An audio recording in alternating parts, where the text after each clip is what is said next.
ئەم کاتت باش زانیاری زیاتر سەبارەت بە سەردانی وەفدی هاوپەیمانی نیشتیمانی بۆ لای بستنەوەی گۆڕان بۆ بینەران بخەڕەوە.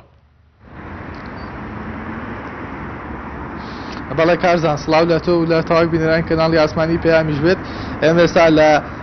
بارگای سەرکی بزوتنەوەی گۆڕانی لە شاری سلێمانی کە پێی دەگوتێ گردەکە تاکو ئێستا وەفدەکەی عەمار حەکیم و هاوپەیمانی نیشتیمانی شیعەکان نەگەشتونەتە گردی زەرگەتە نەگەشتونتە لای بزوتنەوەی گۆڕان بەپێی ڕاگەیاندنی بزوتنەوەی گۆڕان کاتژمێر 5 وەفدەکە دەگاتە بزوتنەوەی گۆڕان بەڵام بەگشتی سەردانەکەی عەمار حەکیم و کە بە نوێنەراتی هاوپەیمانی شیعەکان هاتووە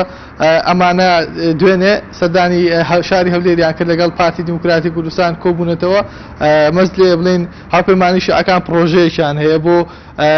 دووبارە داڕشنەوەی نەخشەکان لە دوای تەواوبوونی شەڕی داعش هەروەها لە دوای کە لە ئێستادا زیاتر باس لەوە دەکرێت کە سەروەری عێراق و یەکڕیزی عێراق بەرەو لێکترازان دەڕوات ئەوان پرۆژەیەکیان پێ بۆی ڕێگری بکەن لە پارچەبوون و لێکترازانی پێکاتەکانی ناو عێراق بۆ مەبەستە هاتوون سەردانی لایەنە سیاسی کوردیەکانیان کردووە دوێنێ لەگەڵ پارتی کۆبوونەتەوە پێش نیوەڕۆی ئەم ڕۆژ لەگەڵ بزوتنەوەی لەگەڵ یەکێتی نیشتیمانی کوردستان کۆبوونەوە بەڵام وەک دیارە ناڕوونیەک لە ناوڕۆکی سەردانەکەیاندا هەیە بە حکمیەوەی کە تاکو ئێستا هیچ لایەن یەکێتی نیشتیمانی نە لایەنی هاوپەیمانی نیشتیمانی شیعەکان لێدوانێکی فەرمی نەدراوە لەسەر ناوڕۆکی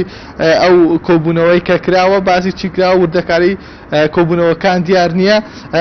کارزانم ئەمەش بڵێم وەکو سەرنجێک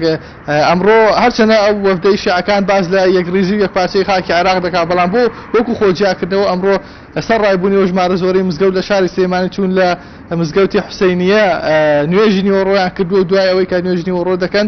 بڕیارە پشوێک وەربگن و بێنە لای بزوتنەوەی گۆڕان. کارزانەمەوێ ئاماژە بۆ بەم ئەم وەفدە کە هاتووەتە هەرێمی کوردستان دەیەوێت ڕەزامەندی لایەنە کوردیەکان وەربگرێت لەسەرەوەی کە بە یەکپارچەی خاکی عێراق بمێنێتەوە هەروەها باز لەوەش دەکات کە ئەو کێشانەی کە لە ئێستادا لە نێوان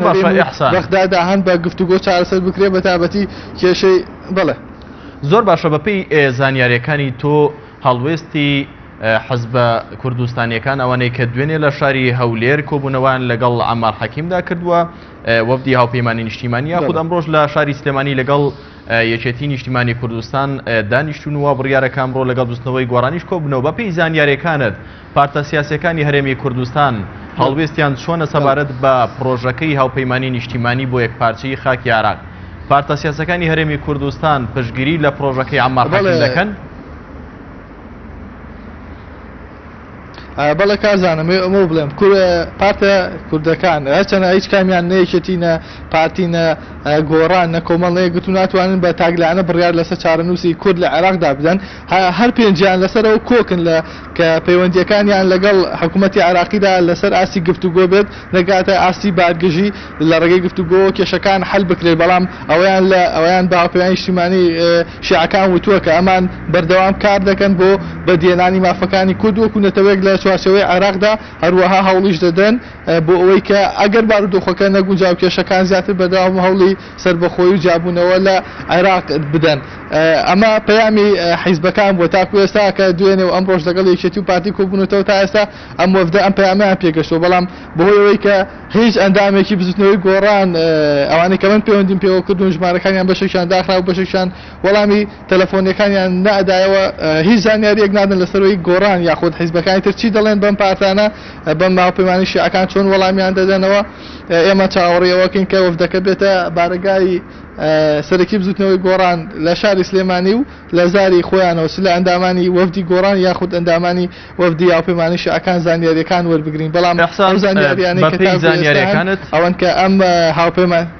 بەپێی زانیاریەکانت ئەمڕۆ جگە لە بزوتنەوەی گۆڕان وەفدی هاوپەیمانی نیشتیمانی سەردانی هیچ پارتێکی سیاسی دیکە دەکەن لە شاری سلێمانی؟ بەپێی ئەو ئەجەندایی کە تا ئێستا بۆ کەناڵەکانی ڕاگەیاندن خراوەتە ڕوو پێشتر بڕیار بوو کە سەردانی لایەنە ئیسلامیەکانیش بکەن